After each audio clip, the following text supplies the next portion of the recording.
हाँ जी, hello students. अज असी dynamics का लैक्चर नंबर 37 करांगे। 37 एक्सरसाइज 9B करते पे हैं। ये तो है नहीं सिलेबस में। 9B करते पे एक्सरसाइज। कल असी आर्टिकल प्लस पहले 5 क्वेश्चन किए। अज असी नैक्सट सारे क्वेश्चन करांगे। ठंड बहुत है, तुहाडे किवें आ? साडे तो बहुत ज़्यादा सुल्तानपुर लोधी च। चलो काम तो करना ही पैना, करिए। क्वेश्चन नंबर 6 आ, बड़े ध्यान नाल स्टेटमेंट पढ़िए। A clock is taken from one place to another. एक प्लेस तो दूजी प्लेस ते लैके जाना क्लॉक नूं। कहता मीनिंग आ कि ग्रैविटी चेंज होनी आ, पक्का वा इत्थे जी चेंज होएगी। एक प्लेस तो दूजी प्लेस ते जा रहे हैं तो ग्रैविटी चेंज होएगी। If value of G increase by 1%। एक प्लेस तो दूजी प्लेस ते जो जाने हैं ना, 1% चेंज आती है ग्रैविटी च। Find what change must be required, what change must be made in the length of pendulum to keep correct time. One place तो सैकंड प्लेस ते जाने आ।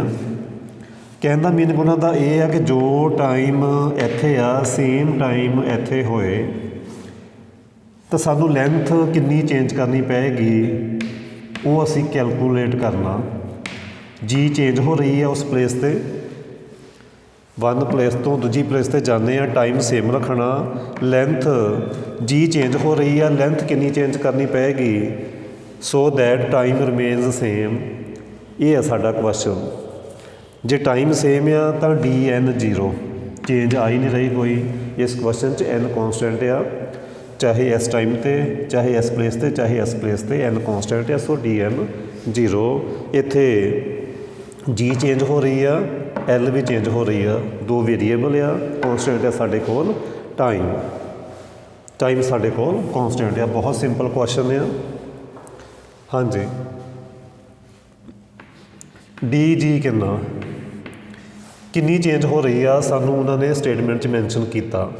Value of g increased by 1% change हो रही है। 1% of ji Kinni change हो रही है, change in gravity किन्नी है 1% ऑफ जी। तो 1% मीनस 1% कितना होएगा जी का, जी अपॉन 100। ये हो गया 1%। ये होगी मेरी डी जी की वैल्यू। इत्थे हुण साढ़े को देखो असी आ फार्मूला चूज करना, DN upon N 1/2 DG upon G minus DL upon L। Here DN is 0, so साडा फार्मूला की हो जाना, ये 0 1/2 डिवाइड हो के 0 हो गया। So DG upon G is equal to DL upon L। So DL upon L की आ जाएगा वैल्यू ऑफ DG कितनी है मेरे को 1%, that is G upon 100 over g आ। कहना meaning over 1, over g cancel हो गया। सो DL की वैल्यू आ गई L अपॉन 100। सो बड़ा क्लीयर हो गया। सो DL कितना होएगा, which is again 1% of L। Length का 1% होएगा, चेंज होएगा। So length must be increased bye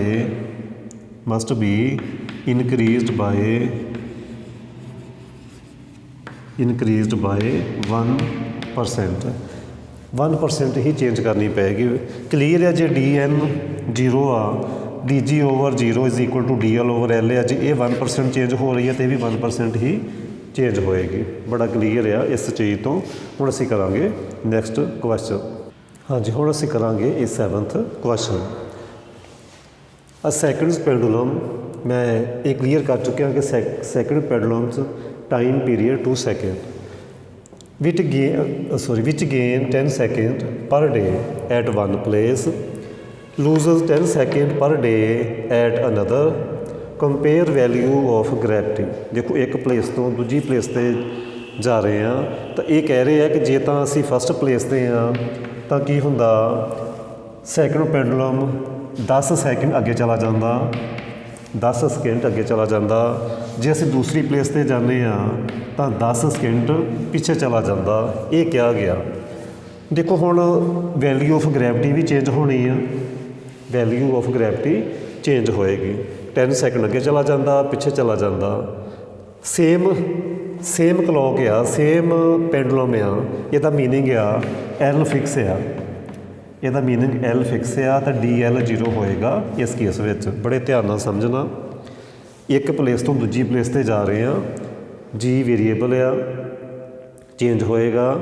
ਇੱਕ ਚੀਜ਼ ਦੀ ਉਹਨਾਂ ਨੇ ਗੱਲ ਕੀਤੀ ਆ ਟਾਈਮ ਵੀ ਵੇਰੀਏਬਲ ਆ। ਇੱਕ ਪਲੇਸ 'ਤੇ 10 ਸੈਕਿੰਡ ਅੱਗੇ ਚਲਾ ਜਾਂਦਾ, ਇੱਕ 'ਤੇ ਪਿੱਛੇ ਚਲਾ ਜਾਂਦਾ। But same clock, same pendulum ਇੱਕ ਪਲੇਸ ਤੋਂ ਦੂਜੀ ਪਲੇਸ 'ਤੇ ਜਾ ਰਿਹਾ, ਉਹਦੀ ਲੈਂਥ ਫਿਕਸ ਆ ਉਸ ਪੈਂਡੂਲਮ ਦੀ। ਸੋ ਡੀ ਐਲ 0 ਹੋਏਗਾ ਇਸ ਕੇਸ ਦੇ ਅੰਦਰ।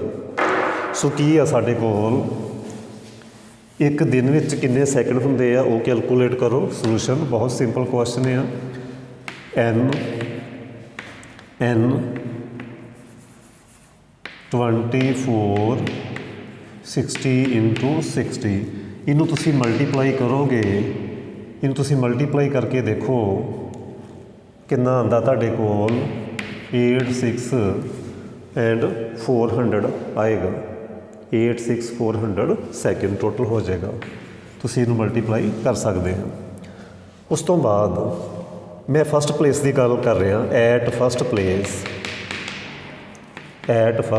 ਪਲੇਸ ਦੀ ਗੱਲ ਚੱਲਦੀ ਪਈ ਹੈ। At first place. So D N gain ਕਰ ਰਿਹਾ 10 ਸੈਕਿੰਡ।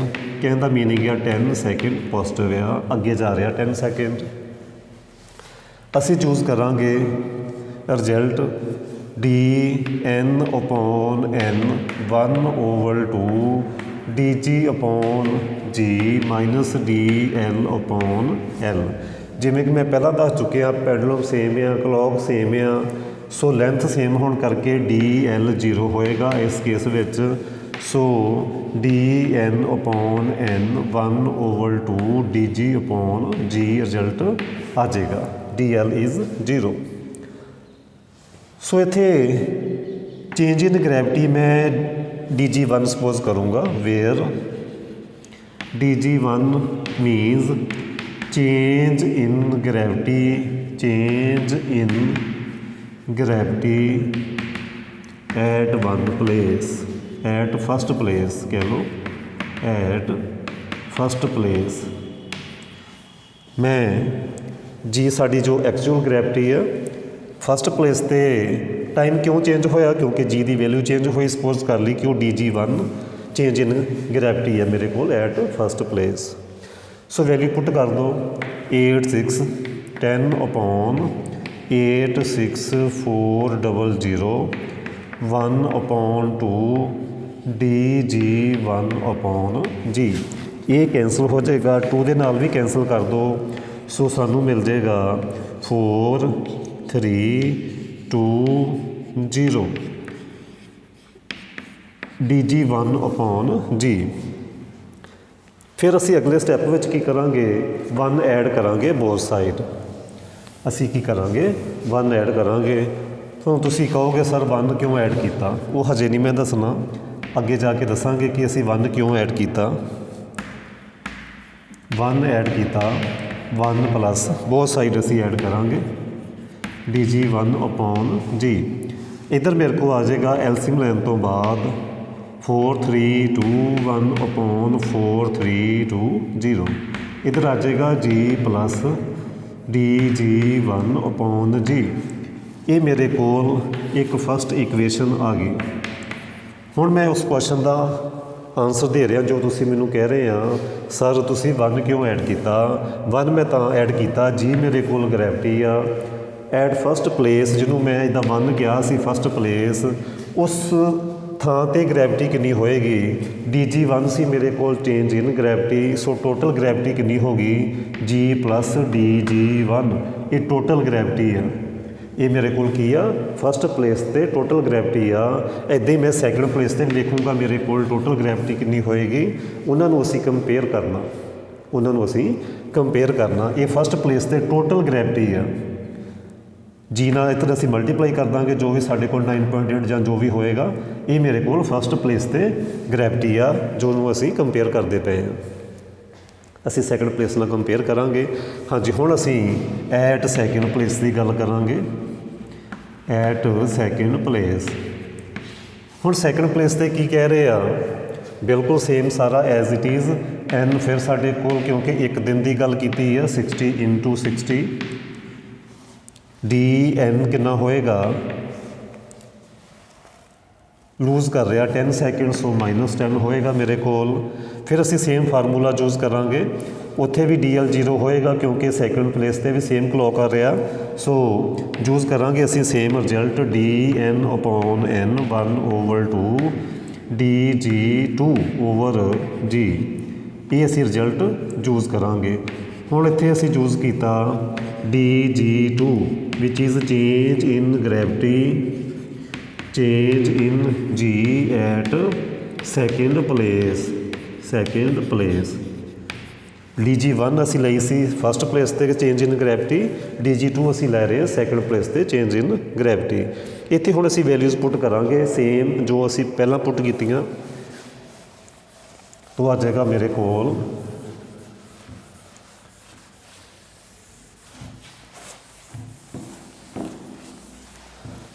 ਹਾਂਜੀ, ਉਹ ਆ ਜਾਏਗਾ -10 86400 1/2 DG2/G। 0 ਕੈਂਸਲ ਕਰ ਦਿਓ, 2 ਵੀ ਕੈਂਸਲ ਕਰ ਦਿਓ, ਤਾਂ ਮੇਰੇ ਕੋਲ ਆ ਜਾਏਗਾ -1/4320 DG2/G। ਹੁਣ ਫਿਰ ਅਸੀਂ 1 ਐਡ ਕਰਾਂਗੇ, 1 ਐਡ ਕਰੋਗੇ 1 -4320 1 + DG2/G। ਸੋ ਐਲਸੀਐਮ ਲਓ, -1 ਹੋ ਕੇ ਆ ਜਾਏਗਾ 4319/4320। ਇੱਧਰ ਆ ਜਾਏਗਾ G + DG2/G। ਹਾਂਜੀ, ਇਹ ਹੋ ਗਈ ਚੇਂਜ ਇਨ ਗ੍ਰੈਵਿਟੀ। DG2 ਕੀ ਸੀ, change in gravity at second place. So ਉਸ ਪਲੇਸ 'ਤੇ ਟੋਟਲ ਗ੍ਰੈਵਿਟੀ ਕਿੰਨੀ ਹੋਏਗੀ, ਜੀ ਐਕਚੁਅਲ ਗ੍ਰੈਵਿਟੀ ਆ DG2 ਵਿੱਚ ਐਡ ਕਰ ਦਿਓ, ਉਹ ਸਾਡੇ ਕੋਲ ਆ ਜਾਏਗੀ ਟੋਟਲ ਗ੍ਰੈਵਿਟੀ। ਇਸ ਇਕੁਏਸ਼ਨ ਨੂੰ ਨੰਬਰ ਦੇ ਦਿਓ ਸੈਕਿੰਡ। ਇਹਨਾਂ ਨੂੰ ਅਸੀਂ ਕੰਪੇਅਰ ਕਰਨਾ, ਤੁਸੀਂ ਡਿਵਾਈਡ ਕਰ ਦਿਓ। ਤੁਸੀਂ ਜੀ ਨਾਲ ਇੱਧਰ ਕ੍ਰੋਸ ਮਲਟੀਪਲਾਈ ਕਰ ਦੋਗੇ, ਇੱਧਰ ਵੀ ਕਰ ਸਕਦੇ ਆ, ਉਹ ਕੋਈ ਇਸ਼ੂ ਨਹੀਂ ਹੈਗਾ। ਇਸ ਤਰੀਕੇ ਵੀ ਕਰ ਸਕਦੇ ਸੀ। ਹੁਣ ਮੈਂ ਕੀ ਕਰੂੰਗਾ, ਡਿਵਾਈਡ ਕਰ ਦੂੰਗਾ। ਡਿਵਾਈਡ ਕੀ ਕਿਹਾ ਸੀ ਸਟੇਟਮੈਂਟ 'ਚ, compare value of gravity at 2 places. ਉਹਨਾਂ ਨੂੰ ਅਸੀਂ ਕੰਪੇਅਰ ਕਰਨਾ। ਡਿਵਾਈਡ ਕਰ ਦਿਓ 1/2 ਤਾਂ ਕੀ ਆ ਜਾਏਗਾ ਸਾਡੇ ਕੋਲ G + DG1। ਦਿਸ ਓਵਰ ਦਿਸ ਕਰੋਗੇ, G ਕਾਮਨ ਆ, ਉਹ ਡਿਵਾਈਡ ਹੋ ਜਾਏਗਾ, ਤਾਂ ਮੇਰੇ ਕੋਲ ਆ ਗਿਆ G + DG2। ਇਹ ਵੀ ਕਾਮਨ ਫੈਕਟਰ ਕੈਂਸਲ ਹੋ ਜਾਣਾ, ਬਾਕੀ ਬਚੇਗਾ 32204319। ਸੋ ਇਹ ਅਸੀਂ ਵੈਲਿਊਜ਼ ਕੰਪੇਅਰ ਕੀਤੀਆਂ। ਇਹ ਜੋ ਗ੍ਰੈਵਿਟੀ ਆ ਇਹ ਐਟ ਫਸਟ ਪਲੇਸ ਆ, total gravity at first place, ਇਹ total gravity at second place. ਉਹਨਾਂ ਨੂੰ ਕੰਪੇਅਰ ਕਰ ਰਹੇ ਆ, ਉਹਨਾਂ ਦੀ ਰੇਸ਼ੋ ਆ ਗਈ। ਜੇ ਰੇਸ਼ੋ 'ਚ ਲਿਖਣਾ ਤਾਂ ਰੇਸ਼ੋ 'ਚ ਲਿਖ ਦਿਓ 4320 / 4319। ਇਹ ਸੀ ਸਾਡਾ ਇਹ ਕੁਐਸਚਨ, ਸ਼ਾਇਦ 7 ਸੀ। ਹੁਣ ਅਸੀਂ ਕਰਾਂਗੇ ਨੈਕਸਟ ਕੁਐਸਚਨ। ਹਾਂਜੀ, ਨੈਕਸਟ ਹੈ ਜੀ ਕੁਐਸਚਨ ਨੰਬਰ 8। ਮੈਂ ਜਸਟ ਇਹਦਾ ਹਿੰਟ ਦੇ ਰਿਹਾ, ਹਿੰਟ ਤਾਂ ਨਹੀਂ ਕਹਿ ਸਕਦੇ, ਮੈਂ ਪੂਰਾ ਸੋਲਵ ਹੀ ਕਰ ਦਿੱਤਾ।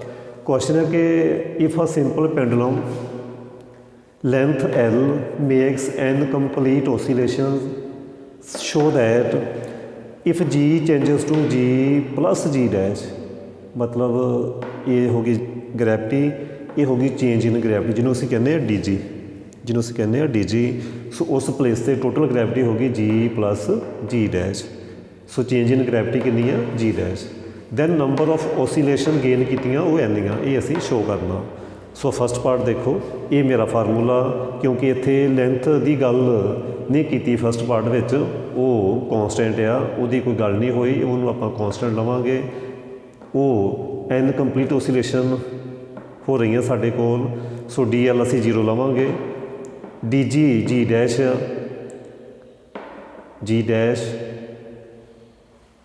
ਡੀ ਜੀ ਡੈਸ਼ ਇਹਨੂੰ ਫਾਰਮੂਲੇ 'ਚ ਪੁੱਟ ਕਰ ਦਿਓ, ਉੱਥੋਂ ਡੀ ਐਨ ਕੈਲਕੂਲੇਟ ਕਰ ਲਓ, ਐਨ ਜੀ ਡੈਸ਼ ਓਵਰ 2G, ਇਹੀ ਅਸੀਂ ਸ਼ੋਅ ਕਰਨਾ ਸੀ।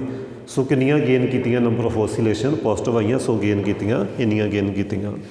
ਸੈਕਿੰਡ ਪਾਰਟ 'ਚ ਕੀ ਆ, L changes to L plus L dash, L change ਹੋ ਰਿਹਾ, ਸੋ ਇਹਦੇ 'ਚ ਤੁਸੀਂ ਡੀ ਜੀ 0 ਲਓਗੇ ਫਾਰਮੂਲੇ 'ਚ, ਇਹ ਸਾਡਾ ਫਾਰਮੂਲਾ ਹੋ ਗਿਆ।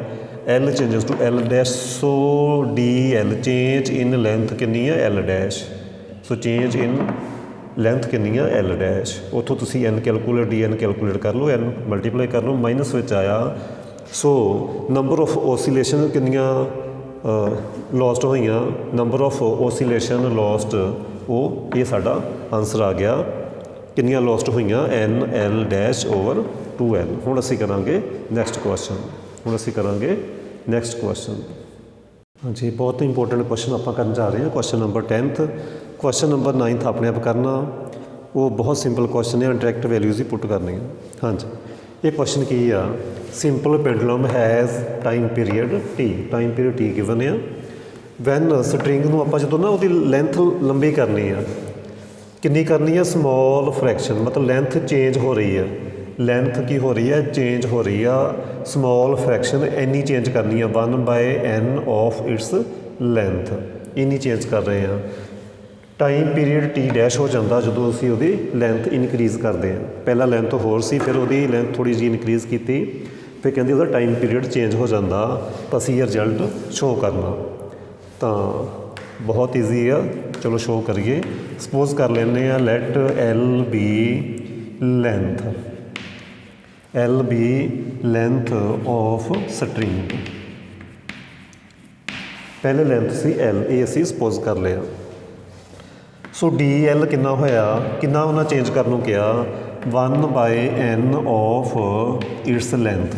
ਸੋ ਡੀ ਐਲ ਦੀ ਵੈਲਿਊ ਹੋ ਗਈ L ਓਵਰ n। ਸੋ ਲੈਂਥ ਲੰਬੀ ਹੋ ਕੇ ਕਿੰਨੀ ਹੋ ਜਾਣੀ ਆ, L plus L over n। ਸੋ ਟਾਈਮ ਪੀਰੀਅਡ ਦਾ ਕੀ ਫਾਰਮੂਲਾ ਹੁੰਦਾ ਸਾਡੇ ਕੋਲ, ਟਾਈਮ ਪੀਰੀਅਡ ਦਾ ਫਾਰਮੂਲਾ ਸੀ 2π√L ਓਵਰ G, ਇਹ ਸਾਡਾ ਹੈਗਾ ਟਾਈਮ ਪੀਰੀਅਡ ਦਾ ਫਾਰਮੂਲਾ। ਟਾਈਮ ਪੀਰੀਅਡ ਸਾਨੂੰ ਗਿਵਨ ਦਿੱਤਾ ਹੋਇਆ T, ਜਾਂ ਅਸੀਂ ਇੱਕ ਸਟੈਪ ਲਿਖ ਲੈਂਦੇ ਹਾਂ ਕਿ ਟਾਈਮ ਪੀਰੀਅਡ ਕਿੰਨਾ, ਟਾਈਮ ਪੀਰੀਅਡ ਇੱਦਾਂ ਲਿਖ ਲਓ, ਟਾਈਮ ਪੀਰੀਅਡ ਕਿੰਨਾ ਗਿਵਨ ਆ T। ਸੋ ਟਾਈਮ ਪੀਰੀਅਡ ਦਾ ਫਾਰਮੂਲਾ ਸਾਡੇ ਕੋਲ 2πL/G। ਹੁਣ ਉਹਨਾਂ ਨੇ ਇਹ ਕਿਹਾ ਜੇ ਲੈਂਥ ਕਹਿੰਦੇ ਲੰਬੀ ਕਰ ਦੇਈਏ, ਕਿੰਨੀ ਲੰਬੀ ਕਰਨੀ ਆ, ਉਹਨਾਂ ਦੱਸਿਆ ਹੋਇਆ, ਮੈਂ ਇੱਥੇ ਲਿਖ ਲਿਆ, ਇੰਨੀ ਲੰਬੀ ਕਰਨੀ ਆ ਅਸੀਂ ਲੈਂਥ, ਇੰਨੀ ਚੇਂਜ ਕਰਨੀ ਆ। ਕਹਿੰਦਾ ਮੀਨਿੰਗ ਆ when L changes to L plus DL, ਕਹਿੰਦਾ ਮੀਨਿੰਗ L ਓਵਰ n, ਇੰਨੀ ਅਸੀਂ ਚੇਂਜ ਕਰਨੀ ਆ। L ਅਸੀਂ ਨੈਚੁਰਲ ਲੈਂਥ ਉਹਦੀ, ਕਿੰਨੀ ਚੇਂਜ ਕਰਨੀ, ਕਿੰਨੀ fraction, 1/n of its length, length ਕਿੰਨੀ ਆ L, so L over n, ਇੰਨੀ ਚੇਂਜ ਕਰਨੀ ਆ। ਸੋ ਟੋਟਲ ਕਿੰਨੀ ਲੈਂਥ ਹੋ ਗਈ, L plus L over n ਹੋਏਗੀ ਟੋਟਲ ਲੈਂਥ। ਠੀਕ ਹੈ ਜੀ। ਸੋ ਜਦੋਂ ਅਸੀਂ ਲੈਂਥ ਚੇਂਜ ਕੀਤੀ, then T changes to T dash, ਇਹ ਵੀ ਮੈਂਸ਼ਨ ਕੀਤਾ, then T changes to T dash. So ਸਾਡਾ ਟਾਈਮ ਪੀਰੀਅਡ ਫਿਰ ਕੀ ਹੋ ਜਾਣਾ, ਸੋ ਟਾਈਮ ਪੀਰੀਅਡ ਹੋ ਜਾਏਗਾ ਸਾਡਾ T is equal to 2π, time period ਹੋ ਜਾਣਾ D ਡੈਸ਼, ਟਾਈਮ ਪੀਰੀਅਡ ਜਿਹੜਾ ਸੀ ਸਾਡਾ T, ਉਹ ਹੋ ਜਾਏਗਾ T ਡੈਸ਼, T ਸੀ ਸਾਡਾ ਟਾਈਮ ਪੀਰੀਅਡ, ਉਹ ਹੋ ਜਾਏਗਾ T ਡੈਸ਼। ਲੈਂਥ ਕਿੰਨੀ ਹੋ ਗਈ, ਲੈਂਥ ਮੇਰੇ ਕੋਲ ਹੋ ਗਈ L plus L over n upon G। ਸੋ ਮੈਂ ਕੀ ਕੀਤਾ, L ਨੂੰ ਰਿਪਲੇਸ ਕਰਤਾ L ਪਲੱਸ L ਓਵਰ ਦੇ ਨਾਲ, G ਤਾਂ G ਹੀ ਕਿਹਾ, ਉਹਦੇ ਬਾਰੇ ਤਾਂ ਕੋਈ ਗੱਲ ਹੀ ਨਹੀਂ ਕੀਤੀ, ਅਤੇ T ਨੂੰ ਅਸੀਂ T ਡੈਸ਼ ਲਿਖ ਦਿੱਤਾ। ਫਰਦਰ 2π L ਕਰ ਲਓ ਕਾਮਨ, L ਕਾਮਨ ਕਰੋ, सो L upon G कॉमन विच बच गया 1 + 1/n अंडर रूट G भी कॉमन अंडर रूट L भी कॉमन अंदर बचा 1 + 1/n 2π L/G 1 + 1/n raise to power 1/2 binomial use ਕਰੋ ਨਾਲ ਹੀ ਤੁਸੀਂ ਇਹਨੂੰ ਦੇਖੋ ਇਹ ਕੀ ਚੀਜ਼ ਆ ਇਹ ਆ ਟਾਈਮ ਪੀਰੀਅਡ ਇਹ ਫਿਰ ਟਾਈਮ ਪੀਰੀਅਡ ਹੋ ਗਿਆ ਟਾਈਮ ਪੀਰੀਅਡ ਇੱਥੇ ਅਸੀਂ ਲਿਖ ਦਾਂਗੇ ਟੀ ਸੋ ਇਹ ਆ ਮੇਰੇ ਕੋਲ ਟੀ ਡੈਸ਼ ਇੱਧਰ ਮੈਨੂੰ ਮਿਲ ਗਿਆ ਟੀ ਇਹ ਇੱਥੇ ਬਾਇਨੋਮੀਅਲ ਯੂਜ਼ ਕਰੋਗੇ ਤਾਂ ਕੀ ਆਣਾ 1 + 1/2n ਐਂਡ ਸੋ ਔਨ ਕੀ ਕਰਾਂਗੇ ਅਸੀਂ ਹਾਇਰ ਟਰਮ ਜਿਹੜੀਆਂ ਵਾ ਉਹਨਾਂ ਨੂੰ ਕਰ ਦਾਂਗੇ ਨੈਗਲੈਕਟ ਅਸੀਂ ਹਾਇਰ ਟਰਮਾਂ ਨੂੰ ਕਰ ਦੇਣਾ ਨੈਗਲੈਕਟ ਨਾਲ ਹੀ ਇੱਥੇ ਮੈਂਸ਼ਨ ਕਰ ਦਿਓ ਨੈਗਲੈਕਟਿੰਗ ਹਾਇਰ ਪਾਵਰਸ ਆਫ 1/n ਉਹ ਅਸੀਂ ਨੈਗਲੈਕਟ ਕਰ ਦੇਣੀਆਂ ਇਹ 1 ਇੱਧਰ ਆ ਕੇ ਮਾਈਨਸ ਹੋ ਜਾਏਗਾ T dash upon T -1/2n ਉਹ ਇੱਧਰ ਆ ਕੇ ਹੋ ਜਾਏਗਾ ਮਾਈਨਸ ਮੈਂ ਇੱਕ ਵਾਰੀ ਫਿਰ ਸਮਝਾ ਦਾਂ टाइम पीरियड सी मेरे कोल टी टाइम पीरियड का मैं फार्मूला लगाता एल कितनी चेंज करनी है 1/n of its natural length so L + L/n हो गया जो ये चेंज करांगे टाइम पीरियड टी डैश हो जाएगा so L changes to L + L/n and T changes to T so अगे थोड़ी कैलकुलेशन है L कॉमन किया बाकी बचा 1 + 1/n रेज़ टू पावर 1/2 उत्थे बायनोमीअल यूज़ की दैन नैगलैक्टिंग हायर टर्म्स उतों असी n कैलकुलेट करना की पुछया सी ये हाँ ये रिजल्ट असी शो करना सो वो आलमोस्ट शो हो चुके so T dash minus T which implies over T dash minus T 2 ना कर दो मल्टीप्लाई इस साइड पर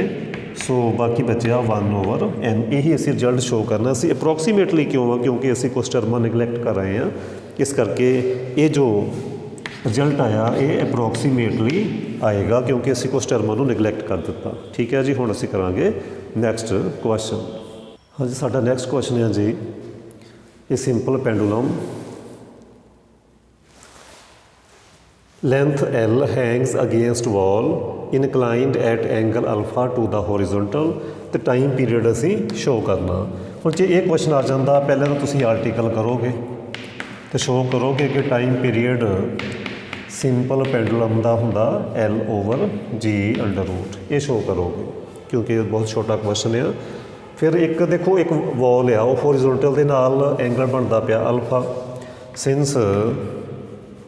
since wall inclined at angle alpha to the horizontal so वो ग्रैविटी की वैल्यू की होएगी सो ग्रैविटी की आएगी G sin अल्फा होएगा रिजॉल्ट पार्ट सो वो टाइम पीरियड हो जाएगा 2π L/G की थां ते आ जाएगा G sin अल्फा सो सिर्फ इन्ना ही सी ये क्वेश्चन क्योंकि जी दीवार आ वो होरिजोनटल के नाल अल्फा एंगल बना रही है इस करके वो जो ग्रैविटी है वो G sin अल्फा होएगी इस करके वो असी इत्थे G की वैल्यू पुट करांगे तो वो साडा टाइम पीरीयड आना सो ये करन तो पहला तुसीं इहनूं प्रूफ कर देना फिर उस तो अगे तुसीं ये थोड़े 1-2 स्टैप कर देने हुण असी करांगे नैक्सट क्वेश्चन हाँ जी हुण जिहड़े नैक्सट क्वेश्चनस आ वो माउंटेन वाले ते माइन वाले आ मैं 12th क्वेश्चन करवा रहा 13 तुसीं आप करना वो मे बी माइन वाला होएगा ये हुण माउंटेन वाला सी माउंटेन की हाइट फाइंड करनी है of which pendulum which beat second loses 20 second a day एक दिन 20 सैकेंड लूज कर जाता अर्थ का रेडियस दिता होया तो एक दिन साढ़े कोल 24 × 60 × 60 DN साढ़े कोल -20 रेडियस ऑफ अर्थ गिवन आ 64 × 10⁵ सेंटीमीटर ये सानू रेडियस ऑफ अर्थ गिवन है मे बी मीटर है मैं चैक कर ला स्टेटमेंट हाँ जी मीटर गिवन है ਇਹ ਸਾਡਾ ਰੇਡੀਅਸ ਆਫ ਅਰਥ ਗਿਵਨ ਆ। ਤੇ ਜੇ ਅਸੀਂ ਹਾਈਟ ਆਫ ਮਾਊਂਟੇਨ ਅਸੀਂ ਇੱਕ ਰਿਜ਼ਲਟ ਲਗਾਵਾਂਗੇ, ਯੂਜ਼ ਕਰਾਂਗੇ ਰਿਜ਼ਲਟ DN, ਕੱਲ੍ਹ ਦੱਸਿਆ ਸੀ ਉਹ result minus NH over R, minus NH over R, ਇਹ ਅਸੀਂ ਕੱਲ੍ਹ ਰਿਜ਼ਲਟ ਪੜ੍ਹਿਆ ਸੀ। ਜਸਟ ਇਹਦੇ 'ਚ ਅਸੀਂ ਵੈਲਿਊਜ਼ ਪੁੱਟ ਕਰਾਂਗੇ, -20 -24 60 × 60 H ਕੈਲਕੂਲੇਟ ਕਰਨਾ ਅਸੀਂ। ਰੇਡੀਅਸ ਆਫ ਅਰਥ 64 × 10⁵ ਇਹ ਹੈ ਸਾਡੇ ਕੋਲ। ਇਹਨੂੰ ਹੁਣ ਅਸੀਂ ਥੋੜ੍ਹਾ ਜਿਹਾ ਸਿੰਪਲੀਫਾਈ ਕਰਾਂਗੇ ਅਤੇ ਸਿੰਪਲੀਫਾਈ ਕਰਨ ਤੋਂ ਬਾਅਦ ਤੁਸੀਂ ਇਹ ਦੇਖੋਗੇ ਕਿ ਇੱਥੋਂ H ਕੈਲਕੂਲੇਟ ਹੋ ਜਾਣਾ। ਤੁਸੀਂ ਇਹਨੂੰ ਕ੍ਰੋਸ ਮਲਟੀਪਲਾਈ ਕਰੋ ਕਿ ਤੁਹਾਡੇ ਕੋਲ H ਆ ਜਾਏਗਾ। ਕਿੰਨਾ ਆ ਜਾਏਗਾ H? 20 × 64 × 10⁵ ਓਵਰ 24 ਇਹਨੂੰ ਜੇ ਮਲਟੀਪਲਾਈ ਕਰ ਲਓਗੇ ਤਾਂ ਤੁਹਾਡੇ ਕੋਲ ਆਏਗਾ 86400। 2 0 ਤਾਂ ਇੱਥੇ ਕੈਂਸਲ ਹੋ ਜਾਣਗੀਆਂ ਐਂਡ ਇਹਨੂੰ ਤੁਸੀਂ ਸਿੰਪਲੀਫਾਈ ਕਰੋਗੇ ਤਾਂ ਸਾਡੇ ਕੋਲ ਇਹ ਆਨਸਰ ਆਉਣਾ 1481 ਮੀਟਰ। 1481 ਮੀਟਰ ਆ ਜਾਏਗੀ ਹਾਈਟ ਆਫ ਮਾਊਂਟੇਨ। ਜੇ ਸਾਡੇ ਕੋਲ ਜੇ ਤਾਂ ਮਾਊਂਟੇਨ ਵਾਲਾ ਕੁਐਸਚਨ ਆ, ਚਾਹੇ ਉਸ ਕੇਸ ਵਿੱਚ ਤੁਹਾਨੂੰ ਹਾਈਟ ਗਿਵਨ ਆ, ਤੁਸੀਂ R ਫਾਈਂਡ ਕਰਨਾ ਜਾਂ ਜੋ ਵੀ ਫਾਈਂਡ ਕਰਨਾ, ਇੱਥੇ ਹਾਈਟ ਫਾਈਂਡ ਕਰਨੀ ਹੈ ਤਾਂ ਇਹ ਫਾਰਮੂਲਾ। ਜੇ ਮਾਈਨ ਵਾਲਾ ਕੁਐਸਚਨ ਹੈ ਤਾਂ ਨੀਚੇ 2R ਆਏਗਾ। ਇਸ ਤਰੀਕੇ ਤੁਸੀਂ ਜਿਹੜੇ ਬਾਕੀ ਕੁਐਸਚਨ ਆ ਉਹ ਵੀ ਕਰ ਲੈਣੇ ਆ, ਜਾਂ ਤਾਂ ਮਾਊਂਟੇਨ ਵਾਲੇ ਹੋਣਗੇ ਜਾਂ ਉਹ ਮਾਈਨ ਵਾਲੇ ਹੋਣਗੇ। ਮਾਊਂਟੇਨ ਵਾਲੇ ਕੇਸ ਵਿੱਚ -NH ਓਵਰ R, ਮਾਈਨ ਵਾਲੇ ਕੇਸ 'ਚ -NH over 2R formula use ਕਰਨਾ। ਇਹ ਸੀ ਸਾਡਾ ਅੱਜ ਦਾ ਵਰਕ। ਇੱਕ ਸਾਡਾ ਥੋੜ੍ਹਾ ਜਿਹਾ ਕੰਮ ਰਹਿ ਗਿਆ, DN/N 1/2 DG/G -DL/L। ਇਹ ਅਸੀਂ ਇਹਦਾ ਪ੍ਰੂਫ ਵੀ ਕਰਨਾ ਇਸ ਆਰਟੀਕਲ ਦਾ, ਉਹ ਮੈਂ ਆਪਣੀ ਅਗਲੀ ਵੀਡੀਓ 'ਚ ਪ੍ਰੂਫ ਕਰਾਂਗਾ। ਨਾਲ ਹੀ ਅਸੀਂ ਕੋਨੀਕਲ ਪੈਂਡੂਲਮ ਸਟਾਰਟ ਕਰ ਦੇਣਾ, ਜੋ ਕਿ ਬਹੁਤ ਇੰਪੋਰਟੈਂਟ ਆ ਅਤੇ ਉਸ ਐਕਸਰਸਾਈਜ਼ 'ਚੋਂ ਕੁਐਸਚਨ ਸੈੱਟ ਹੋਣਾ ਜ਼ਰੂਰੀ ਹੋਣਾ। ਉਹਦਾ ਅਸੀਂ ਆਰਟੀਕਲ ਵੀ ਕਰਾਂਗੇ ਪਹਿਲਾਂ, ਉਸ ਤੋਂ ਬਾਅਦ ਅਸੀਂ ਉਹ ਐਕਸਰਸਾਈਜ਼ ਕਰਾਂਗੇ। ਸੋ ਅੱਜ ਦਾ ਲੈਕਚਰ ਮੇਰਾ ਇੱਥੇ ਸਮਾਪਤ ਹੋ ਰਿਹਾ। ਸੋ ਤੁਸੀਂ ਵੀਡੀਓ ਨੂੰ ਲਾਈਕ ਜ਼ਰੂਰ ਕਰਿਓ, ਸ਼ੇਅਰ ਵੀ ਕਰਿਓ, ਸਬਸਕ੍ਰਾਈਬ ਵੀ ਕਰ ਲਿਓ ਜਿਨ੍ਹਾਂ ਨੇ ਨਹੀਂ ਕੀਤਾ। ਓਕੇ।